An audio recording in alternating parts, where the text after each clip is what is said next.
This is the Doing Customer Experience Right show. So when I say those words, what does that mean to you, and especially in the field that you're in? I think that's important for any entrepreneur, for any business leader, is like you should spend the time really trying to listen to customers because they dictate with their money if they want to support you or not. And I think it's important to just even acknowledge, even if there's somebody that's a prospective customer, to be aware of what's going on is essential. What is one takeaway you want people to remember and to go do? What's advice for them to win and succeed? I think that people focus too much, Stacy, on being perfect. Perfection is important to some extent, and to have things as best as possible. I'd like to more phrase it that way, like to be the best they can be. But at some point, you just have to do things. And you have to make it happen with what you have and put it out there.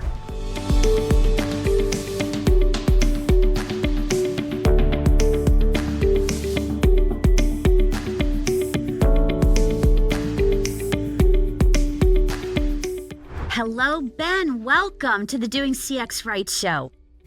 Great to be here, Stacy. Thanks for having me. I am excited because we're talking about something really novel, something so cool and such a hot trend, but you are really a trendsetter.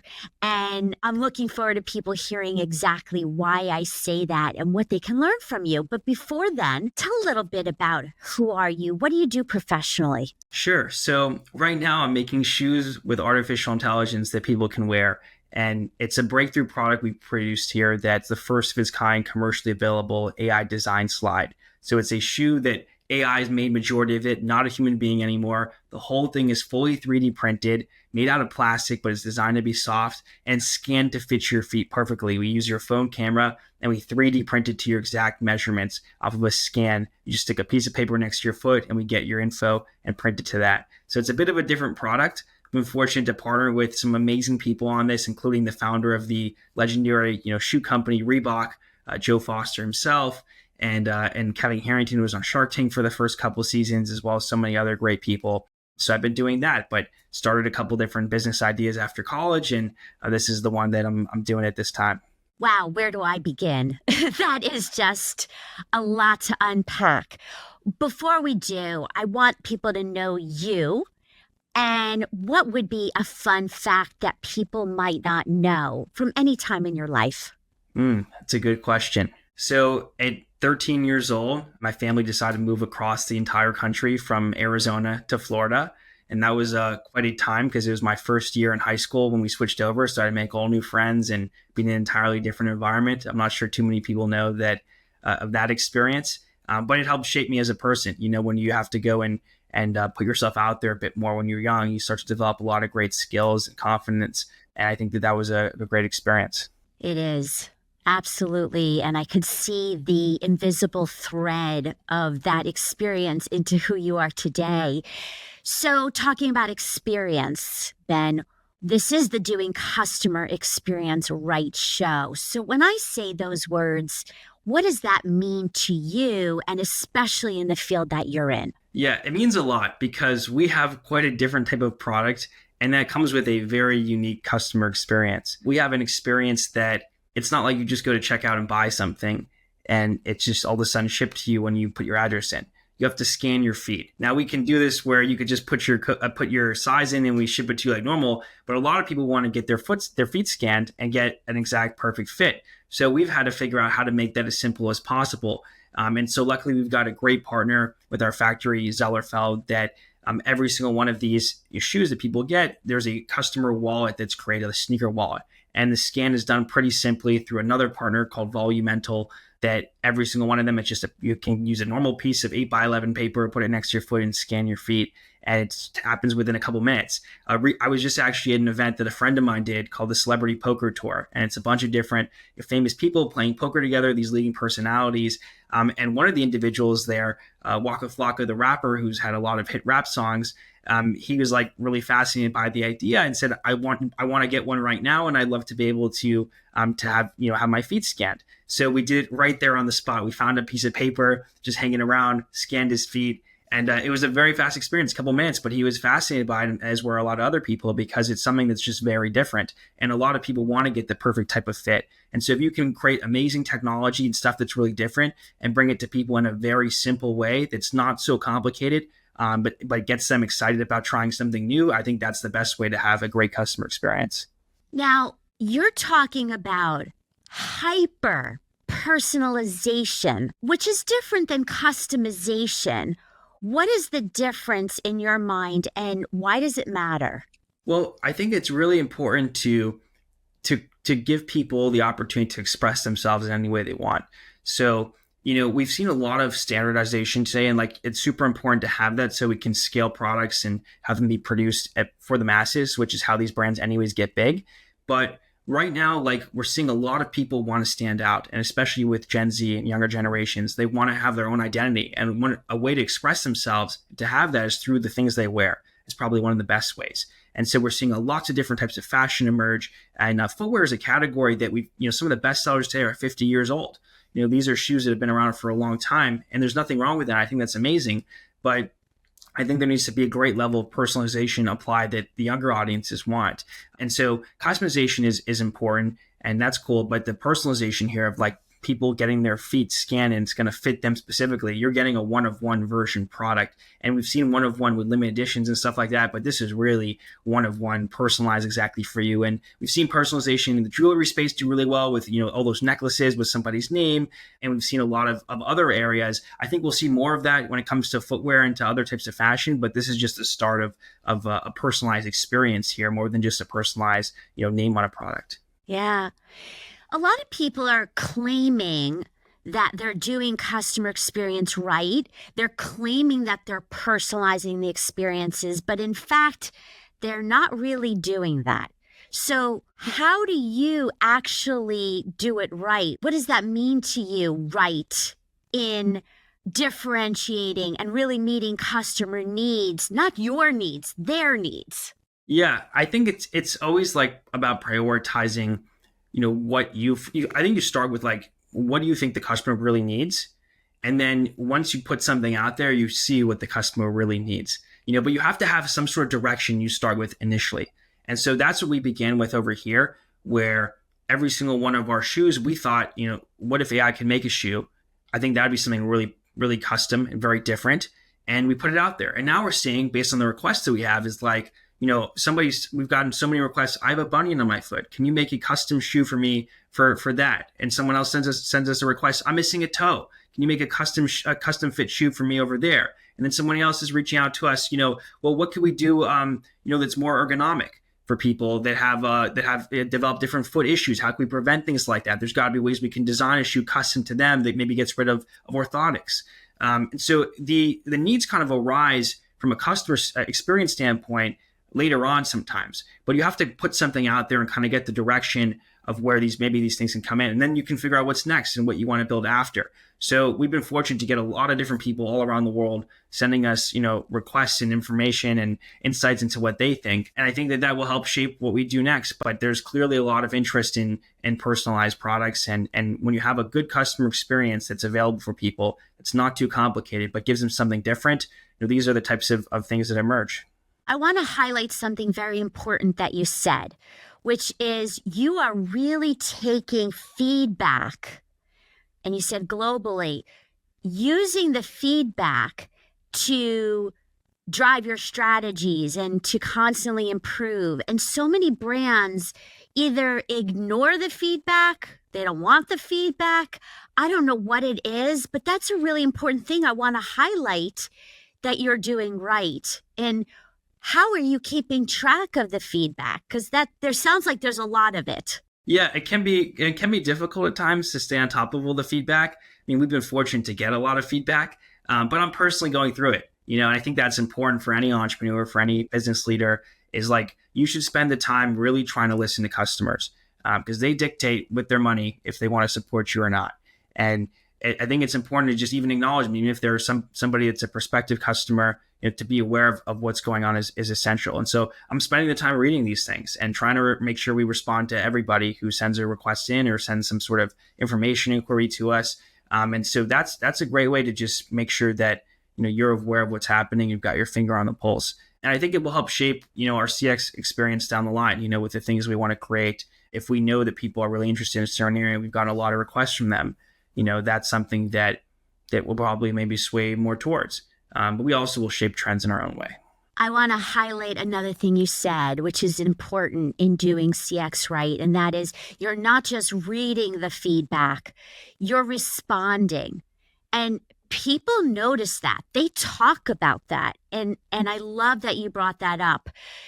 I would also say that's another great use case for AI because you can give all this feedback from social media, ratings and reviews, surveys, customer service calls, and use AI to leverage what are the common trends and people are saying so you can really hone in. 100%. I mean, feedback comes from all different types of directions, Stacy. You just have to be willing to take it in and to internalize it and figure out what's valuable and what's not. I mean, some people just send criticism. It happens with everything. We've gotten some wild emails of people just kind of, they're more like hate oriented. And then you have people that spend their time really sending constructive information and thoughts. And some of that's fascinating, that people will spend their time and do that. And majority of it has been that, which has been, quite great. But it's interesting to hear because it gives you a different perspective on what you're doing and an outsider's perspective. And ratings and reviews are one way, but when people send you a detailed note of this is what I like about what you're doing, this is what I think you should do next, that stuff is incredible. It is incredible. And it is the best gift. Feedback is a gift. And I love that you're emphasizing that. So, all right, this sounds so intuitive, but why is it so hard to deliver a great customer experience? What gets in people's way? Well, I think you have to first start with the great product. If you have a great product, I think the experience is formed around that. So, I mean, a great example of this, of course, is Apple, right? Apple, their entire ethos of whatever they build, it's always been about making the customer experience of using their product as simple as possible. And that's something that's applied to their design of their software, of their hardware. And then it becomes the design of their box too, which makes it very memorable in the way you pull it open. It's, not too fast, not too slow. There's a certain thickness to it. But I think that none of that experience of the customer experience of opening it, of activating the phone, any of that would have existed if they didn't have the principles initially when designing their product of, we want to make this super powerful, but simplistic and easy and intuitive for people to use. And so that's kind of a principle we've tried to adopt here. I think Tesla's done a really good job at that too with their cars. When you get in a Tesla car the first time, the experience is incredible. And it's a very different experience than almost any other car. The way it understands you, the way that it brakes is not the same, and the speed and acceleration and the way it feels on the road. It's very smooth. And it's a pretty easy setup. You just download a phone app and you're pretty much in your car within a couple minutes. So that type of approach that we've seen there with some of these leading tech companies, I think is what we've tried to apply here. It's like, how can we make the experience of getting your feet scanned as simple as possible, but still powerful in terms of what it's capable of? How can we bring this out to people and make this technology even accessible? Part of the accessibility is also the awareness. We've spent a lot of time making sure that people even know that they can get a fully 3D printed shoe that's custom to them and even explain what that is. It's something that's been kind of maybe a little bit confusing previously and hasn't really been out there much at all.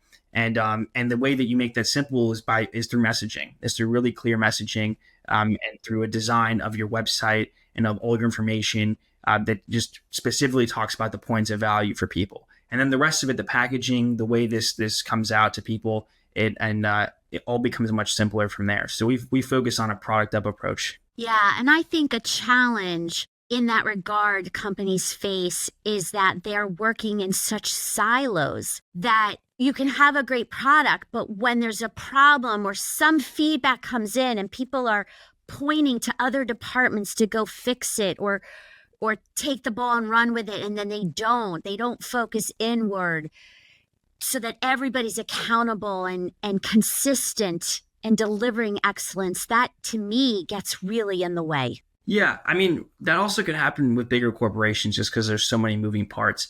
Like we're a startup, Stacy. I'm very hands-on in everything at this point. So it's a lot more personalized touch. And I hope we keep those principles. I mean, we're moving very fast with how we build things. For example, like Nike teased concepts of AI designed shoes that were physical, but you couldn't really wear them. And we were like, we can go build this thing, make it available commercially in a couple months. not the same time frame. And we did do that, and we did build a real AI design shoe that's available to anybody who wants to get it. And that's something that there was no roadblocks to doing that. The entire experience of it was built out, in a couple months. And so startups have that advantage. I think if you're smart and you're able to keep applying these types of principles of just do things and see how they work and get them out as smart as you can, as quick as you can, without compromising quality, you're going to have great experiences, because the speed of that just doesn't afford you to be slow in every aspect of it. And the way the customer uses that is definitely a part of it. And so this is, I think it's an exciting time to build, and especially for startups. There's a lot of things startups can do that big companies may be slow to do.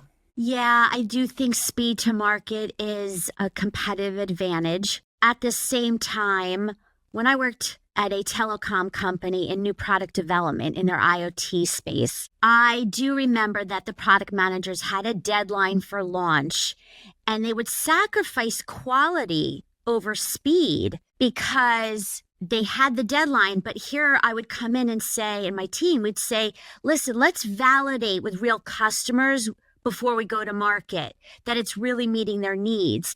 And they were resistant because there was this deadline. And so I think that companies have to be, small and large, have to make sure that they're getting the voice of the customer early on. And if it means moving the deadline a little bit, just so you do it right, I highly recommend that. Yeah, I mean, it's a balance, between this. It's an important conversation to have, because I think sometimes the quality does get sacrificed too much for speed. And, it's important to be really transparent with whoever partner you have of what you need, or if you have a boss, of what you need to get done, that will be of the quality that's up to your reputation and what your team can produce. But when it comes to innovation, a lot of innovation is about speed. And sometimes, like, the people that win are the ones that become the first, the leaders. But other times the people that win are the ones that have really focused on quality, and they come out second, but they've nailed quality at such a point that's so much better than who's out first. I mean, a great example of this is the iPhone versus the BlackBerry.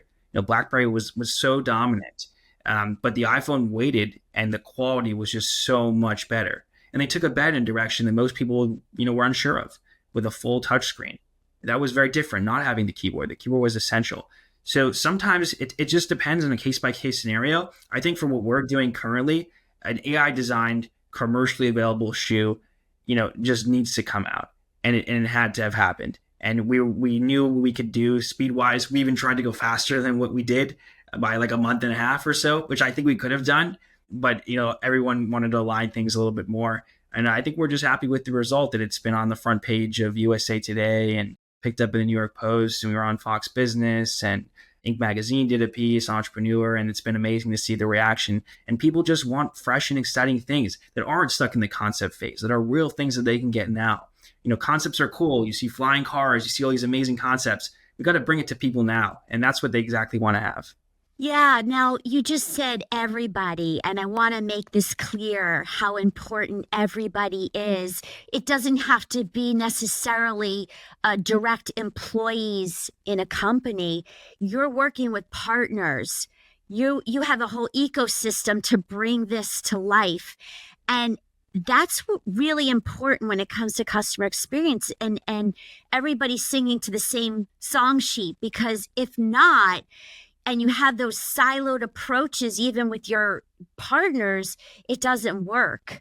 And I think there's an important element of CX, or delivery of excellence, in a totality view. Yeah, I mean, we're trying to even get better at this. I think there's certain ways we can improve, which we're working on, but it's a learning process. Everyone you work with moves differently. I mean, nobody's pretty much the same. Some people are very fast. Some are slow. Some are fast on some things, but slow on others. Some are excellent communicators. Some are not as great communicators. Some work really well with meetings. Others work great with WhatsApp. You have to just figure that out and figure out what works well with who you're dealing with at the time. I will say, though, like, the key to success I've seen in business so far, and, I'm not that old yet, but I've seen a couple of things at this point, is really being a stellar communicator. If you're somebody that it sets a general tone, everybody's on the same page about it. You have, updates you're sending out to people. They're responding to you. You're effective with how you communicate with people. It's a game changer. And the speed of what you're able to create, the experience that you're able to build for people, it's just different. And so I really try to find people to work with that are excellent communicators. And it's not like if you just work with somebody, the communication all of a sudden changes if they're not a good communicator before. It rarely ever does. What you see is what you're going to get. It's probably the same thing in dating too. It's similar. What you see is what you're generally going to get. And excellent communication can make or break your business, and it will make or break your product. If you have an idea for something and it's not changed and you're communicating it 4 times to somebody, how do you think your end product's going to come out for customers? And then you're just going to deal with, unfortunate situations. So be able to be a great communicator and find people that will do that back to you. And I think you'll have a great experience overall. Oh, I triple support what you're saying. I know that firsthand. Communication is the number one breakdown for companies and customer love and employees championing your brand. I believe that wholeheartedly. Now, going back to speed and quick to market with quality, AI is obviously enabling that. What steps can listeners take to do what you're doing in their own space? How do you leverage AI? How'd you figure that out to leverage AI in a very efficient way to support your business? Yeah. Well, what we did is the idea originated from, AI is disrupting software. We're seeing ChatGPT, OpenAI, Grok, XAI, Perplexity. I mean, the list of names of people, companies building interesting things in the AI space is just rapid. There's every company's trying to do something, but you see majority of that, Stacy, is software. We're barely seeing anything in the physical world. Yeah, we've been teased robots, and we see that those will likely come soon, physical robots. But in the physical reality we live in today, where are we seeing AI affect things? I mean, I don't know if you've tried the image generation aspects of AI. There's lots of different programs. We use Midjourney, for example. It can generate the most amazing things, and you would think that it could do that in the physical world and create products like that. And so my brother was like, why don't we go do something with AI in shoes? And I was thinking, oh, it's kind of interesting. Everyone's talking about AI. What value could it really bring? How do we even do anything like that? And so then I was like, well, AI designing a shoe would make the most sense to begin in this space, because AI would probably make something different than what human beings would make, as we've seen from all these digital images. And so I fortunately also have a podcast, the Legends and Leaders podcast. It's a business podcast. And I had on somebody who I was aware of for a couple of years, but really was doing great in the 3D printing footwear space. And it seemed like they had the best option to 3D print shoes that would be commercially viable. And so I was talking with him about this, Cornelius, and he was like, yeah, this could be possible. And we got in touch with a designer that I would say is the world's expert in AI designed shoes based in India. And has this process that we've been able to develop into a physical, product here. And the process is about 3 or 4 major steps. I would just say the first step of it is to generate digital shoe images. When you're typically going to go make a shoe, you create a design of your shoe by giving your designer a bunch of different images of shoes you like, and you say, hey, make a sketch of this, and you do a couple sketches and could take a bunch of them to get to exactly what you want. We decided, let's flip this completely to the opposite side. Let's just make a bunch of digital generations, and then we'll get to the exact image of what we want digitally, and then we'll just make a sketch on that. So it took a lot less time. We had another AI come in and make an entire 3D model based on this sketch. Then we had another AI generate patterns and textures all around it. All of that stuff would take some time to do by hand, to make a whole 3D model by hand, to generate things, to custom patterns would take time. And then we also had ChatGPT give us code to put into this digital software Houdini to make shading to look like spaceships based on images we fed to it, give us like spaceship-like shading on it. So the process is 70% done by AI, and it's something that's using a lot of different software that's out there currently at this time. And so you can do a lot with what's out there. You don't necessarily have to have something that's so proprietary. Sometimes the most amazing products and companies win because they've built something that's existent, but they've made it simple for people. And the convenience is really king in a lot of areas. This part of this process is, I think, very difficult, certain pieces of that, and just understanding all of this is not so simple to put it all together that you can just kind of do it off the shelf, but you can use what's around you to be successful. Yeah, absolutely. And simple, low level of effort for the customer. Convenient. Those are important words I blurt out to everyone listening, because that's what you need to focus on in your business. Future predictions, Ben, what do you see coming? So we've now established that we can make a fully 3D printed AI designed shoe and get that out to people. And that's a limited product, Stacy, overall. So it's a product that we can only do a couple thousand, or more, a little more than that at this time. just based on where 3D printing is now, the capacity of our partner factory, which will probably expand much more. But it's also expensive to make a fully 3D printed shoe for the end product with all the material. It's more expensive than traditional by a couple of times. So we need to make a mass market, globally scalable, traditionally produced product that still has this amazing AI design capabilities. So we're actively working on that. We're hoping to have it out in a couple months, something that I think will be really disruptive and hopefully be more accessible than the typical lowest price shoe today, but still have incredible quality that will combine the sock and the shoe and make it something that can replace both. Would be really interesting to do. So we're actively on top of that. We're trying to finalize now just the initial pieces of it and get that, fully going. We've already been in the planning phase for some time.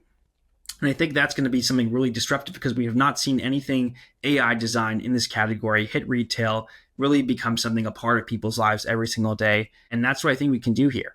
And so we're actively on top of that. That's so cool. I love what you're building, and you're creating the future. And that is why I was so excited to talk to you. As we're getting to the end here, what is one takeaway you want people to remember and to go do? What's advice for them to win and succeed? Yeah, I think that people focus too much, Stacy, on being perfect. Perfection is important to some extent, and to have things as best as possible. I like to more phrase it that way, like to be the best they can be. But at some point, you just have to do things, and you have to make it happen with what you have and put it out there. And so this project's, been bootstrapped. It's been internally funded, majority of it. And people would think it could cost, millions of dollars to build something very different like this. But if you're really creative with how you create stuff and how you build things, it may not be like that. And a lot of the most amazing businesses today, Kendra Scott's jewelry business, she just started with, just making it herself with a specific type of stone. And I mean, the list goes on. The Buy Drink brand was just, formulated very much internally and made in a guy's basement who actually happens to have the same name as me, Ben Weiss.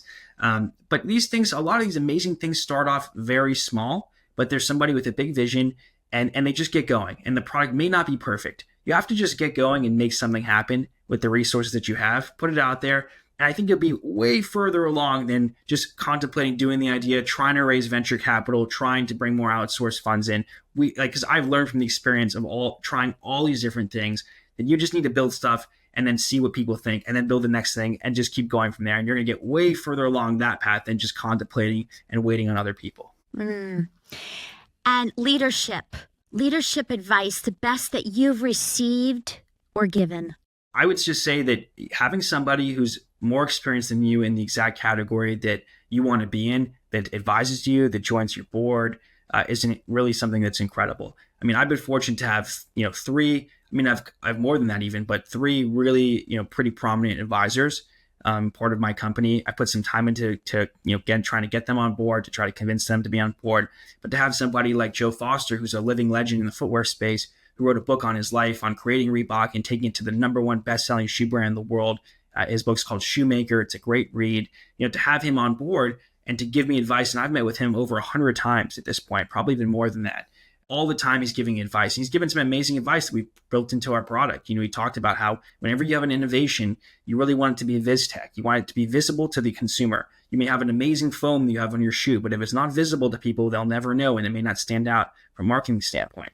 So I think that getting somebody who's super experienced in the area you love to go and mentor you, and there's a lot of people that want to do that. You may think, oh, they're so successful, they've done this and that. They want to get back at a certain point in their lives. Many of them do. And if you can find that and you can use the power of the internet to make that happen, I think that puts you really far ahead. And last question, my favorite about you, knowing what you know now that you didn't know when you were younger, in your teens or 20-year-old self, what would you tell younger Ben that you know now? I would tell younger Ben that overnight success isn't real. It's something that in the media is portrayed at times to be success is portrayed at times to be much faster than what it takes in reality to achieve. I'm actually about to put a piece of content out on this topic because I think it's so important. And it's it's important from a couple standpoints. I mean, it may get you more interested in becoming an entrepreneur, becoming, X type of industry because you see the kind of success and you may think it's close, but it can really hurt you because it sets up your expectations just entirely wrong. And part of the way you win as an entrepreneur, and I've seen this from some of the people I've talked to on my podcast, like the inventor of Siri, Adam Chyer, the guy who created Shazam, Chris Barton. I mean, he invented Siri in the 90s before it became big. In the 90s, the iPhone wasn't even close to existing. Shazam was created years and years before, that you would just call up a number on your phone and they would you'd play a song next to it. And then they created this iPhone app.